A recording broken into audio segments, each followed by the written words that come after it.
Now going into October, I thought it was going to be a frightening month on the stock market, pun most definitely intended. But all three major indices actually ended up in the green, and my own portfolio jumped 7%, which I'll be talking more about in this month's portfolio update. But first, in case you're new to the channel, my name is Ryan Williams, and here we strictly talk about dividend stocks and how you can invest in them to create passive income and reach financial freedom. My videos typically consist of stock reviews or ones like this where I take you under the hood and show you the inner workings of my dividend portfolio. So if that's up your alley, and if you're on a mission to retire early, then hit that subscribe button. I'd love to stay in touch as we both continue to grow our portfolios and collect that cash flow. Now, getting into my portfolio, what we're looking at here is some performance data from Charles Schwab, which is the brokerage that I use for investing. And like I mentioned in the intro, guys, my portfolio jumped over 7% just in the last 30 days, which is about right in line with what the S&P 500 did. I was up 7.16%, the S&P was up 7.72%. So I'm keeping up with the market pretty well, and in fact, year to date, I'm actually beating the S&P 500. So far in 2022, I'm down about 5.5% compared to the S&P 500's loss, which is down 18%. So quite a difference there, about 13% spread. Additionally, over the 1-year period and the 3-year period, I'm still beating the S&P 500. So I'd say overall my portfolio is hanging in there and doing pretty good. And right now my portfolio is valued at $38,566.50, which is about a $3,000 jump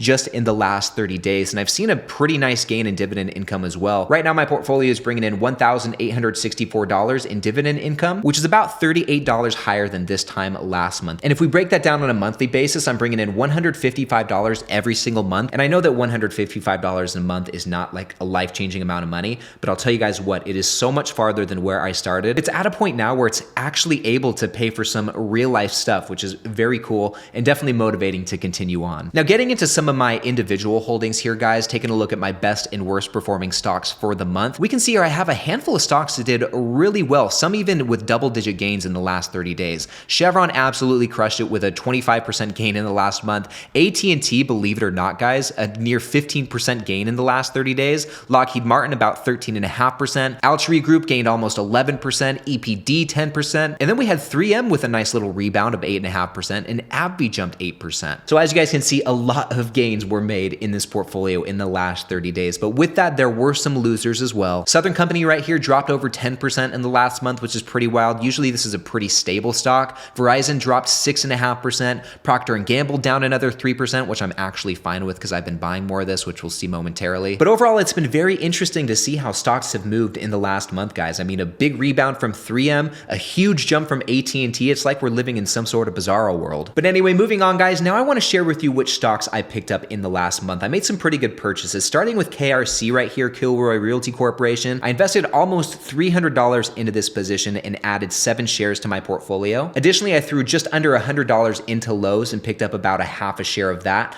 Followed by Altria Group, I invested $84 into that and bought almost 2 shares. And last but not least, guys, like I told you a moment ago, I also have been buying a lot of Procter & Gamble. I invested about $250 and added just under 2 shares to my Procter & Gamble position in the month of October. Now, those were all the individual stocks I bought, and I also invested $200 into my Roth IRA, bringing my total contributions for the month to $916.50. Now, on the topic of my Roth IRA, I actually made a pretty big move in this portfolio in the month of October. I completely sold out of VWO, the Vanguard Emerging Markets ETF, and reinvested all of those proceeds just back into SCHD. And along with this, I changed all of the allocations for the remaining stocks in this portfolio. So 50% of my Roth IRA is going to go to SCHD, 30% is going to be going to VU, the Vanguard S&P 500 ETF, another 10% is going to VYMI, and last but not least, 10% is going to VBR, the Vanguard Small Cap Value ETF. And with this move, guys, I figured I'd just better put my money where my mouth is. You might have seen my recent video where I talked about why SCHD is the holy grail of dividend ETFs. In case you haven't, to make a long story very short, I just think SCHD has so much to offer investors, both in terms of share price appreciation, diversification, and dividend income, that I wanted to make it the bulk of my Roth IRA. Now, moving on and getting into my watch list, guys, I made a couple changes to this list in the last month. First and foremost, I removed Abbott Laboratories, ticker symbol ABT. I just decided I have enough exposure to healthcare with my Johnson & Johnson and AbbVie positions, which actually, on that note, AbbVie was a spinoff of Abbott Laboratories. But anyway, I figured if I'm going to invest more into healthcare, I'd rather just put it into those 2 positions. Nothing against Abbott Laboratories. I thought it was a pretty good company. I just didn't need that extra diversification within the sector. Now, with the removal of Abbott Laboratories, I did add a couple new stocks to this watch list that I want to keep an eye on. The first one is Citizens Financial Group right here, which is a regional bank based out of Rhode Island. And the second stock I added was Bank OZK, which is another regional bank based out of Arkansas. Now, I may take a deeper dive into these stocks in a future video, but the big question for me is, are these two regional banks, or is one of these two regional banks going to be a better investment than the third financial stock that I've had sitting on my watch list for a while, Bank of America? Are CFG and OZK going to be better long-term investments than Bank of America? That's the question I need to answer. Now, in regards to what's next and my future plans for this portfolio in the upcoming month, number one, I definitely plan on continuing to add to my KRC position. Since I added this stock to my portfolio back in August, I've been buying 1 or 2 shares every week, slowly building out that position, and this is something I intend to keep doing throughout the month of November. Next, I want to continue adding to some of those old reliable stocks in my portfolio like Lowe's or Procter & Gamble, so I'm definitely going to be putting some money into those. And believe it or not, guys, I might start throwing a little bit more money into AT&T again. I don't know, I'm chewing on the idea, but I definitely see the sentiment starting to change with this company after their recent earnings report. I mean, if we just take a look at some of the headlines that have come out recently, I mean, AT&T, a fool and his money are soon parted. This guy gives it a strong buy.